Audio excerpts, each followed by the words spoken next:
Jemi rikthyer në studio tani për të ndalur në një diskutim tepër të rëndësishëm. Fundjava në kryeqytet ka qenë e mbushur me aktivitete, që në ditën e premte është organizuar samiti nga ku erdhën 47 lider të kontinentit në kryeqytet. Kemi parë po ashtu edhe takime të shumta mes zyrtarëve shqiptar dhe liderave të kontinentit. Thirrje të shumta janë bërë pikërisht për investimin në Shqipëri, duke u shprehur kështu se vendi ynë ka një potencial të jashtëzakonshëm. Ne do të vijojmë diskutimin me Isa Kresniqi, ekspert turizmi, por njëherëzi përfaqësues zyrtar i Dhomës së Tregtisë dhe Industrisë së Tiranës për vendet e Gjirisë. Përshëndes, mirë se erdhe. Përshëndetje Viola, mëngjes edhe një javë të mbarë për gjithë. Në fakt, një javë e mbarë është një urim që duhet bërë, aq më tepër pasi kemi kaluar disa aktivitete tepër të rëndësishme, të cilat na tregojnë edhe një herë Shqipërinë si një vend me një potencial të jashtëzakonshëm. Së pari si ke parë gjitha këto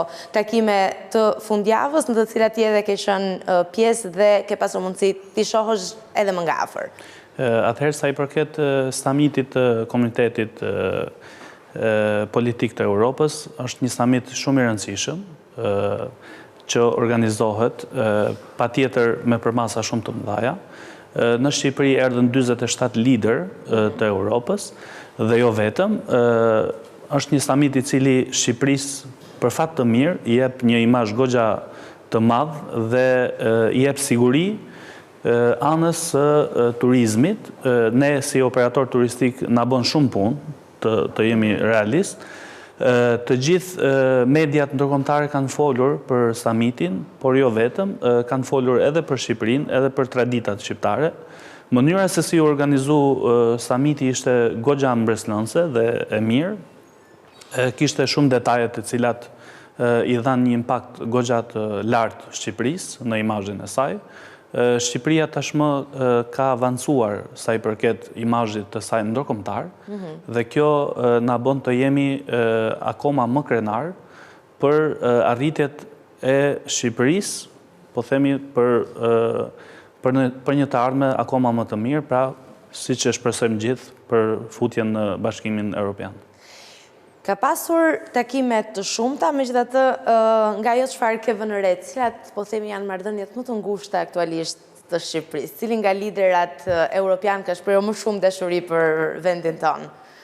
Nuk e di a na shprehu ajo apo i shprehem ne, padyshim Meloni, një nga liderët kryesor që Shqipërisë në realitet nga ana strategjike i bën shumë punë është padyshim Turqia. Gjithashtu edhe Franca, këtë rallë... Edhe takimet me Macronin kemi parë shumë të përzemërta. Takimet me Macronin kanë qenë shumë përzemërta, por jo vetëm përzemërta, por kanë qenë edhe produktive, sepse Macroni mori pjesë edhe tek forumi i biznesit, i cili u zhvillu me datë 17, një forum goxha i lartë dhe produktiv, po themi. Ndërkohë, nga ana tjetër, duke u ndalur sërish tek Macroni, ka qenë ai që në fakt ka bërë edhe thirrje për të investuar në Shqipëri dhe duke shfaqur kështu edhe faktin që Shqipëria është potenciali i mesdheut. Çfarë e bën Shqipërinë kaq atraktive për investitorët e huaj? Sepse ti e prek nga afër këtë eksperiencë, vendet e Gjirit janë vende të pasura, janë investitorët që në fakt Shqipërisë i duhen apo jo? Atëherë mund të flasim pak për institutin, i cili realisht ka bërë një punë shumë të madhe, pra institutin e FII. Është një institut i ngritur nga figura shumë të larta në botën e biznesit dhe investimeve. Një nga ato figura është padyshim edhe Mohamed Alabar, ose Richard, ose po themi Yasir Ibn Uthman Rumayan, të cilët të gjithë kanë një histori shumë të madhe në investime. Investimi publik, po themi, ose fondi publik i Saudis, i cili ishte kryesori në këtë eveniment, është një fond i cili ka investuar në Europë nga 2017 deri në 2024 $85 miliard. Dhe kryetari i saj e theksoi në takim që investimet do arrin deri në 2030-ën tek $150 miliard. Pra është një fond goxha i madh, sepse të gjitha të ardhurat e kompanisë Aramco, e cila është një nga 5 kompanitë më të mëdha në botë, dhe është kompania e parë në botë e naftës, të gjitha këto të ardhura, po themi, ose shumica të ardhurave shkojnë tek ky fond, i cili pretendon që pas naftës të ketë të ardhurat e saj. Nga eksperienca jote në terren, cilat janë zonat, po themi, që preferohen më shumë nga këta investitorë aktualisht, pra me ato çfarë kemi? Në cilat zonat të Shqipërisë, po themi që kemi investimet më të mëdha? 3 janë zonat e Shqipërisë, është, po themi, ose qytetet, nëse mund të themi, është padyshim Tirana, Durrësi edhe Vlora. Në takimin e 17 majit, pra në forumin e biznesit, live ishte edhe dhëndri i Donald Trump, i cili foli shumë për projektin e Sazanit dhe i kushtoi goxha vëmendje këtij projekti, duke theksuar që Shqipëria është një vend i sigurt, Shqipëria është një vend i sigurt edhe politikisht, pra ka një stabilitet politik.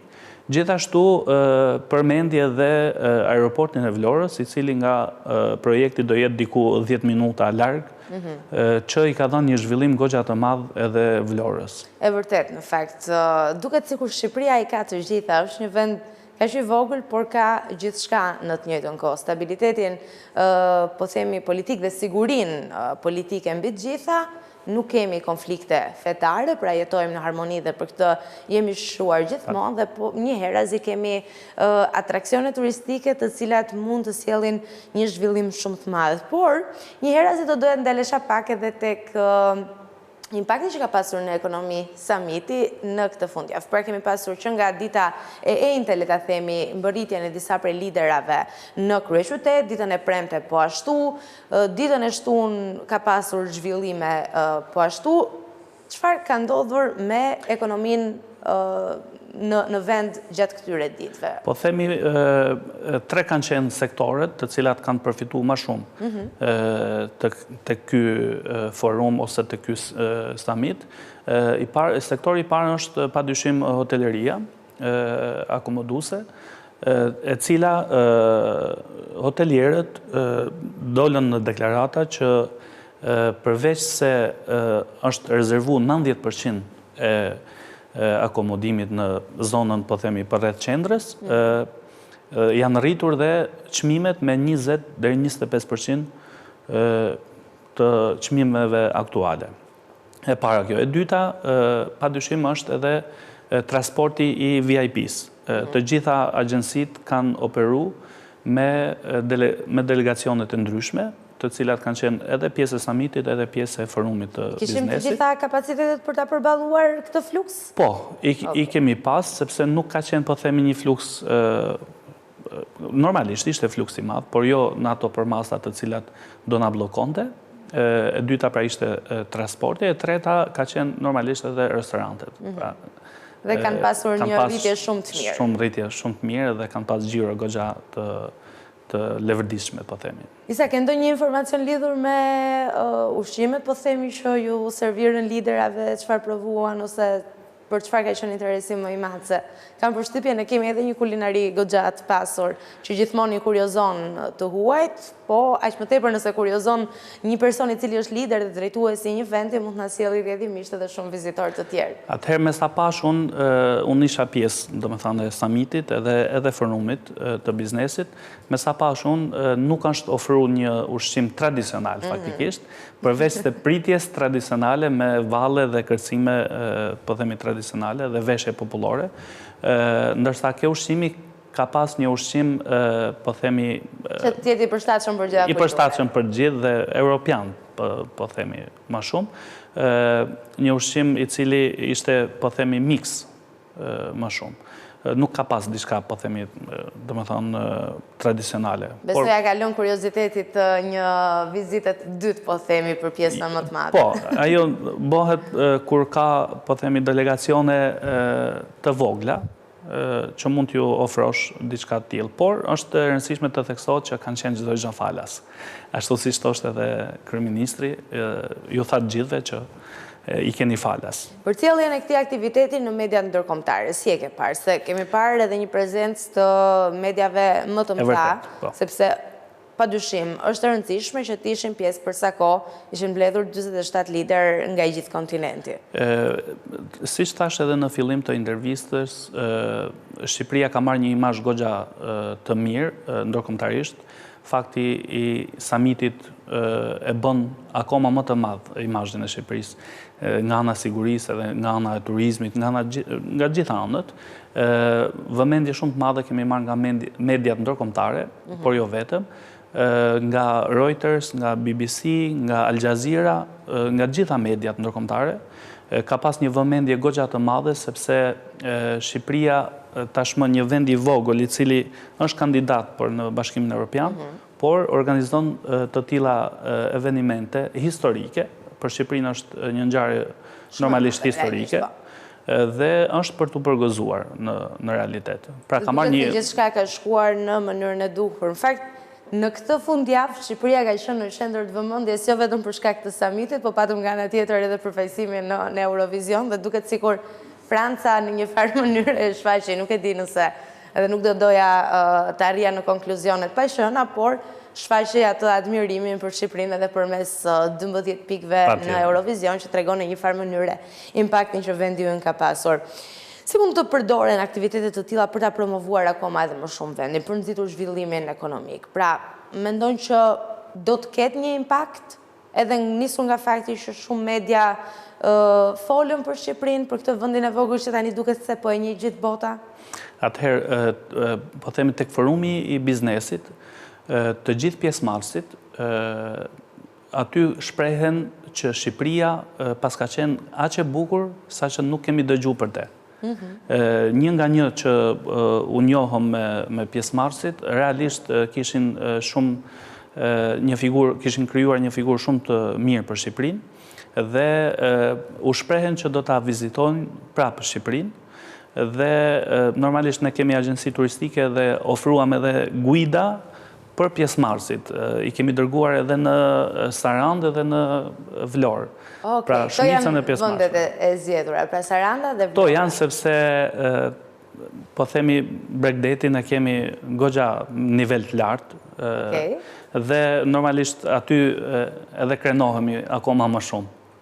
Pritshmëritë për sezonin e ardhshëm turistik janë 14 milion vizitorë, që e te i kalojnë edhe ato të vitit kaluar, e besoj kështu me radhë do t'jenë pritshmëritë gjithmonë në rritje. Beson që mund t'i te i kalojnë këto shifra për shkak të këtyre organizimeve që në fakt ka ndodhur me Shqipërinë dhe për shkak të kësaj buje dhe jehone që jo është bërë vendit tonë?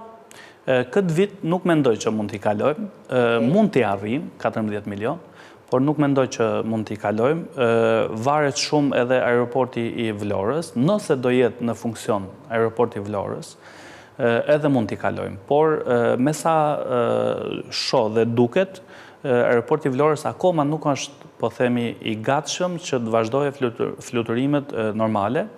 Do ketë fluturime me charter, por nuk mendoj që do ketë fluturime të linjave, po themi, serioze apo të linjave të mëdhaja, për faktin asaj që akoma nuk është gati e gjithë infrastruktura e aeroportit. Nëse do hapet aeroporti i Vlorës, nëse do funksionojë aeroporti edhe i Kukësit, padyshim që mund të kalohen këto shifra, por mbetet për t'u parë, si me thënë, në sezon. Gjithsesi, sezoni ka marrë për masat shumë të mira, ka filluar shumë mirë.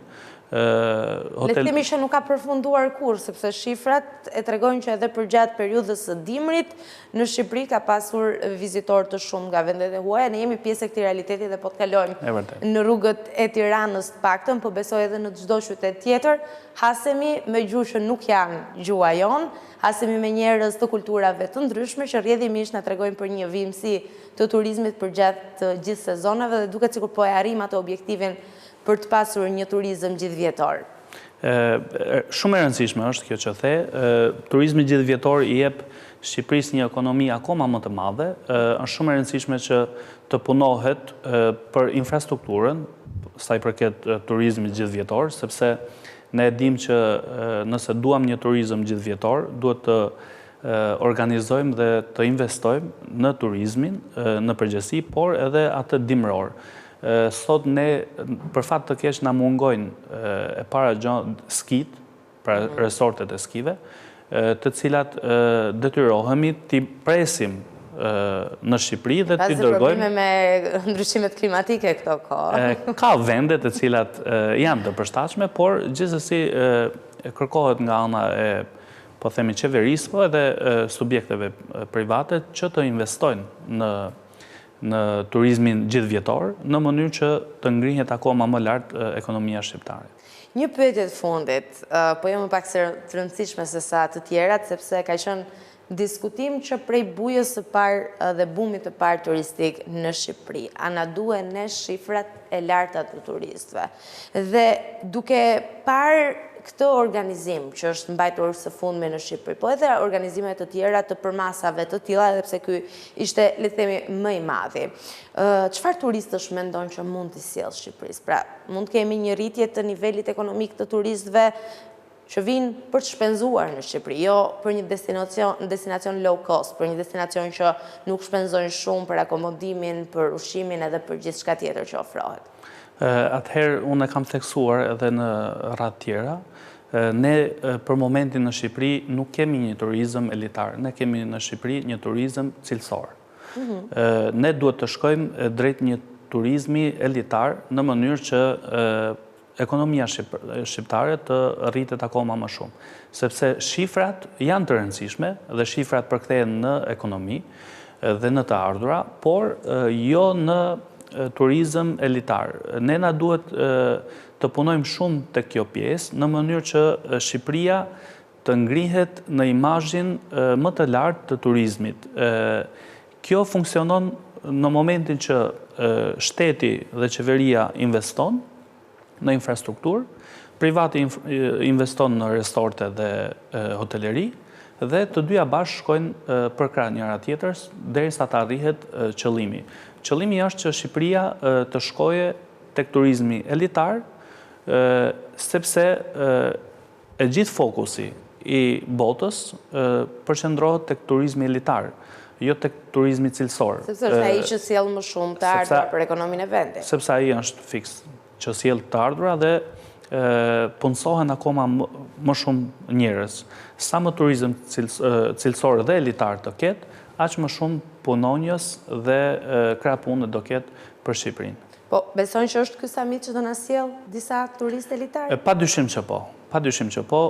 Biles është për thënë, unë dje kam pas një kërkesë të veçantë nga një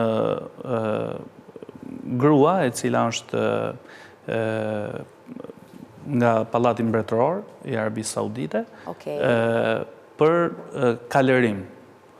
Dhe realisht po mendoja hipizëm në Shqipëri dhe realisht më bori përshtypje shumë kërkesa dhe fillova të kërkoj, jemi shumë dobët nga, por shpresojmë që të ketë investitorë të cilët i japin rëndësi gjitha aktiviteteve të cilat kanë, po themi, lidhje me turizmin.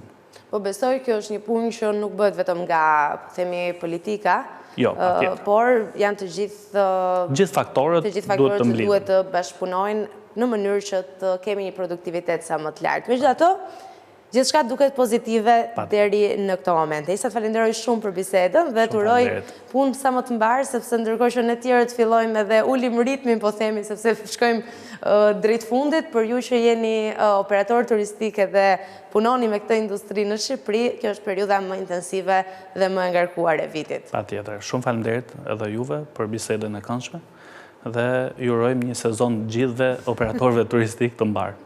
Shpresojmë që të jetë kështu.